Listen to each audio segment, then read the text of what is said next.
made a splash at SEA LIFE London Aquarium this December, bringing Christmas cheer to visitors in a unique underwater setting. Aquarists Josh Howard, dressed as Santa, and Stephen Seow, as his elf, dove into the open ocean tank, where they interacted with a variety of sea creatures, including turtles, fish, and a stingray that loves leeks. The festive duo waved at guests, feeding the animals their favorite vegetables, and shared the holiday spirit with families and children who were thrilled by the unusual sight. The aquarium's 14 themed habitat zones, home to over 500 species like zebra sharks, clownfish, and penguins, added to the magical atmosphere.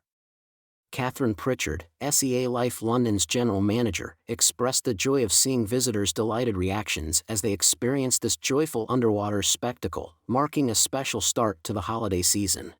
A U.S. judge has blocked the $25 billion merger between grocery chains Kroger and Albertsons, siding with the Federal Trade Commission, FTC, which argued the merger would eliminate competition, raise prices, and harm unionized workers.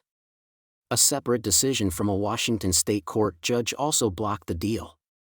Kroger is now reviewing its options but had previously indicated that a loss at the federal level would likely end the merger. The case was part of the Biden administration's efforts to address rising grocery prices, a concern that played a role in the 2020 election.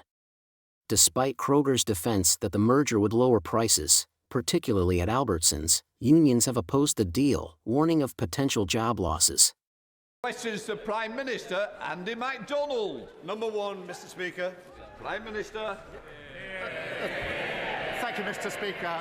UK Prime Minister Keir Starmer has rejected claims that illegal migration has increased under his government. In a heated exchange during Prime Minister's questions on December 11, Starmer responded to Conservative leader Kemi Badenoch's accusation that his government had made it easier for migrants to cross the English Channel.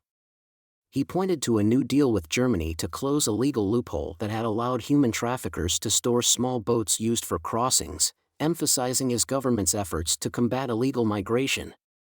Starmer also defended his record as Director of Public Prosecutions, contrasting it with Badenoch's criticism.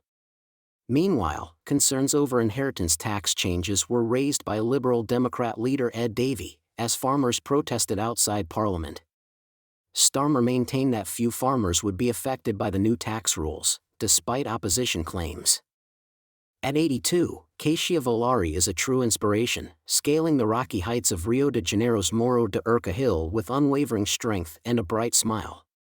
She credits her incredible health to a vegetarian diet, regular exercise, and a simple yet effective approach to well-being, vitamin C to keep her skin youthful.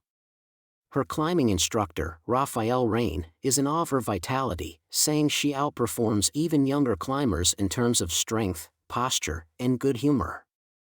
Volari's advice to others is clear: live life, eat well, and strengthen your muscles. She emphasizes that physical activity keeps metabolism active, helping the body thrive. Her story is a testament to the power of healthy habits and a positive mindset, showing that age is no barrier to living life to the fullest.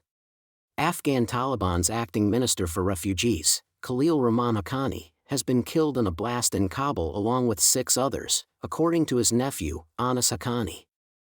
Khalil, a senior leader of the Haqqani network, was listed as a specially designated global terrorist by the U.S. in 2011, with a $5 million bounty on his head. Barcelona manager Hansi has urged his young squad to set aside their domestic challenges and focus on their crucial Champions League clash against Borussia Dortmund.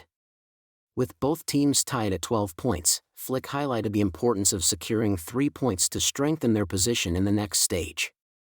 Despite a shaky 2-2 La Liga draw against Real Betis last weekend, Flick remains optimistic, emphasizing the team's potential and determination. Goalkeeper Inaki Peña expressed his excitement about playing in front of 80,000 fans at Dortmund's Westfalenstadion, acknowledging the challenge of facing a high-scoring opponent. Flick insists his team is mentally prepared and ready to give their best in this high-stakes encounter, which could define their European campaign.